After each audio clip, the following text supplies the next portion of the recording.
Hello, it's Melinda from Scrapbookingncraft. Just coming on with an art journal page today. This was filmed in Facebook in a live, but I thought I'd also do a sped up video with a voiceover, just in case you don't want to sit through over an hour of footage. So just showing you here some of the new products in April 2023 that I'm going to use, and these are the new napkins my daughter has for sale on our website as well. So I'm going to use a couple of those in the art journal page today. And a few of our new abstract stencils and a couple of our mixed media cardstock words. So just working in a large art journal. It's about an A4 size double spread. So it's about 40 centimetres by 30 centimetres, give or take a centimetre or so. So just separating the backs of the napkins. So all napkins usually come with either what we call a 2-ply or a 3-ply, basically 2 or 3 layers, and you just need to get those white backing layers off so you're left with a really translucent page. So I usually grab a bit of book text and just pop the napkin over the top, and if it's still a bit white and fuzzy and I can't really read the words, I will see if I can take some more layers off. So to glue down the paper napkins or any collage paper, tissue paper, rice paper, there's lots of different names for thin collage papers. I like to use a matte medium that's quite liquidy. So I was just showing you there's either a Montmark matte medium or there's a Liquitex matte medium. Two different brands do the same thing. One's more expensive than the other, depending on what you have access to and what you want to spend on your art journal. And I do apologise, my big head is going to pop in and out of the screen. I'm trying to work with my filming setup to make sure my big head stays out, but for anyone that's new to me, I do have low vision. Sometimes I need to get my nose closer to my book and yeah, well, my head gets in the way. So just adding the black and white pattern napkin in 3 different areas and going and adding some of this spot. So when napkins have a lot of white areas on them, it actually disappears into the page, depending on what colour you stick it on. But if you're sticking it on a white surface, it almost disappears and then just the patterns of the napkins can be shown. So I always put a layer of adhesive underneath where I'm going to put the napkin, gently lay the napkin on top and gently go over the top with more of the matte gel medium. I'm using a silicone brush here, but a paintbrush will work, fingers will work. Just got to be really careful. The napkins are probably the most fragile type of tissue paper, collage paper, etc., rice paper, especially when it's wet, so you've got to be just so gentle. So I just grabbed out a combination of Dina Wakley and Delusions paints to add some colour. And I dried that matte gel medium off in between. Now, I love working with my fingers in my art journal. It just, I don't know, it connects me more with my book. I don't have to clean a paintbrush. And I can just wipe my fingers off with a baby wipe when I change colours. So just adding in some sort of yellowy orange colour. I took the colours from those napkin dots. So that's how I sort of built up or found the colours that I was going to use. So going in with, I believe that's lime.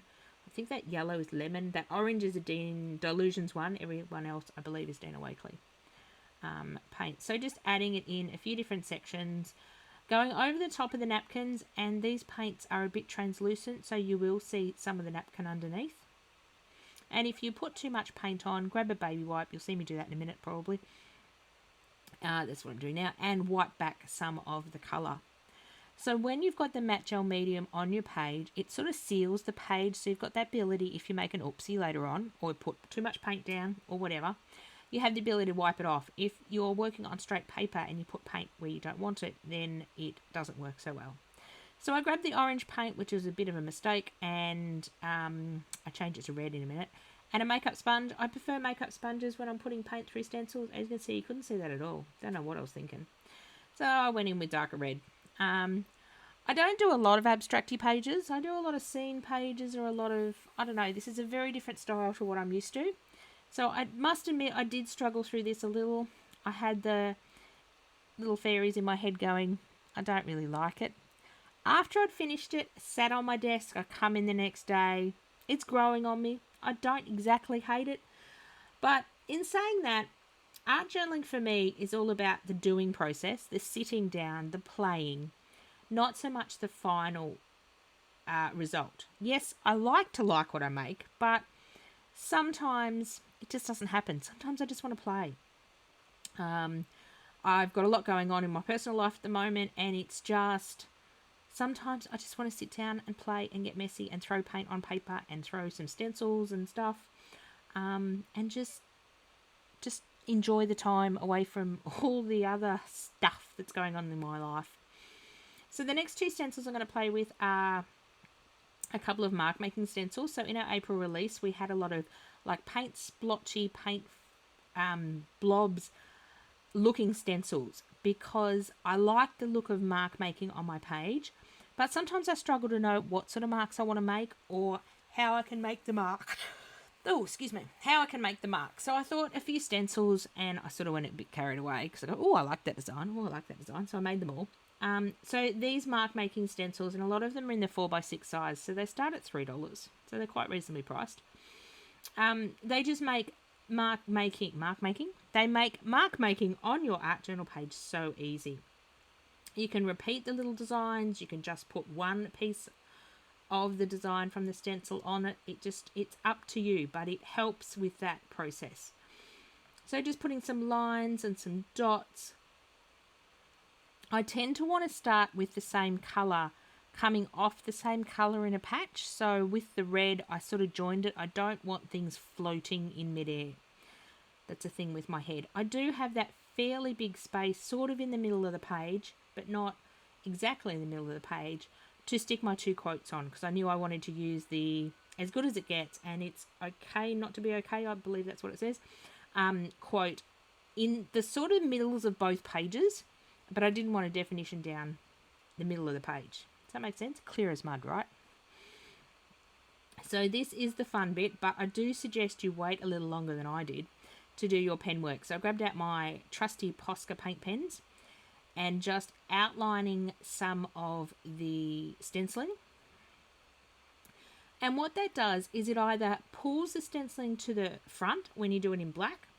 Yes, you can lay the stencil back over, but I don't. I just freehand it. If it's a little wobbly, who cares? If it's a little not so correct, doesn't bother me. If you want to stick the stencil on, go for it. You do you, I do me. So the black is actually bringing that red forward and making it pop from the blue. So if I've got areas on my art journal page that I sort of want to bring more to the front, I'll outline them in black. If I want to sort of push areas back, I will sort of outline them in white. And it depends, it's not really a hard and fast rule. Sometimes I'll highlight in colour. Mainly I do it in black and white. So black and white paint pens are a must in your stash. And I find if I don't have a particular area or my stencil stopped, I can just make up the line where I want it as well. So just trying to sort of balance out with the paint pen, not doing every area, but doing enough that I like it. Does that make sense? Originally I wanted to keep these to white, but I go and stick them on my page and go, oh my god, that's not going to look good. So then I go, what colour am I going to paint it? The reason I wanted to leave it white was then I didn't have to choose what colour to paint it. But unfortunately, white was not going to work. So I grabbed some, I believe this is a rosy red that I've put on the outside, just to cover the white mixed media cardstock with paint. So all our white embellishments on the website, on scrapbookingandcraft.com, are made of a mixed media weight cardstock. It's about 300, 400 GSM. And you can ink them, you can paint them, you can change their colour, you can give them a lot of interesting effects without the paper dissolving. Obviously our black ones are made out of cardstock on the website, and they're a lot more fragile. They're only made out of about 200 GSM. So the black ones, you can put a little metallic, a little bit of waxy stuff on it, but you wouldn't want to paint them, or you wouldn't want to add a lot of water to them or moisture, because they will unfortunately not stand up to that. But the white ones, go for it. Throw anything you want at it in the mixed media industry. So now I'm just going in with a white, I believe that's a what, gel pen? Jelly roll pen, and just adding some highlights around some of the stamping. I really enjoy the doodling and the adding of lines, the outlining, the putting patterns in things. It's sort of what calms my brain down. Now that napkin just down the middle was annoying me, and it was just too bold. So I decided to throw some white paint on it, or some white gesso. Then I decided I didn't like the white, so in a minute I throw some of the yellow and orange on it. So your art journal is ever changing. You stick something on and go, oh, I don't like that. Let me change something, or let me correct something. Let me edit something. And I'm glad I did. But when I first started, I didn't know where I was going to put that napkin. So, and I didn't know where I was really going to put those titles, and I didn't know how the page was going to evolve. So sometimes you just do it as the layers build up, and then sometimes regret it later.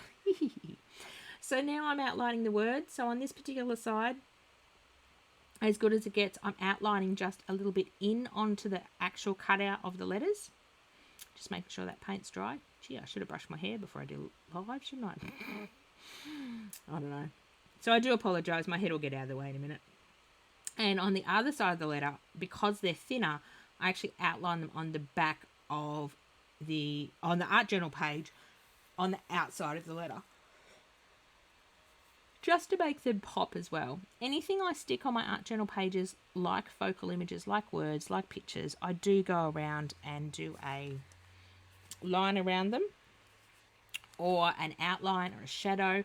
Just stops it from having that I just stuck it on there look, and it gives it a bit more of a grounding. So then I decided it needed a border, and I've got this bag of washi tape on my desk that I'm determined to use up. So this is all my black and whites and greys, so I'm just having a bit of an experiment with what ones I want, and I decided to go with a little chevron-y one. So washi tape is a low tack adhesive, so to stick it over paint and over matte gel medium, over napkins, it's not really going to stick for life. So I whack more adhesive on it. I use some gel medium, and the difference between gel medium and acrylic matte medium is acrylic matte medium is more liquidy, and you can hear it when you shake the bottle, and gel medium is more like a margarine consistency, I suppose. Actually, no, more like whipped cream. You can pick it up on your spoon, turn your spoon upside down, it won't fall off.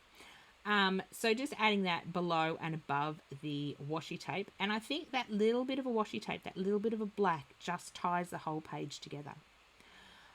I do borders on about 90% of my pages. It's not a hard and fast rule. It needs a border. It could be a squiggly line. It could be washi tape. It could be just a black line, a solid thick black line. It could be just about anything. It could be a 2-inch black border with a squiggly line. It just depends on what look I'm going for. But this page just needs a little, and the black border just tied in with the black that was on the page as well. There's the website if you want it, or it's also linked below. So thank you very much for coming on and watching my art journal page. Just trying to get my fingers clean. I do have some still photos at the end, and obviously I was chatting about something at the end of the video. Do have some close-up photos at the end so you can see a bit more detail, and these photos are actually on our Facebook page as well, which is same as our business name, same as our website, same as our Instagram, same as our YouTube channel, Scrapbooking&Craft. So here we go with a few of the close-up images, and I will leave it there. Thank you very much for watching, and I hope to do some more Facebook Lives and transfer them to YouTube for you soon. Bye for now.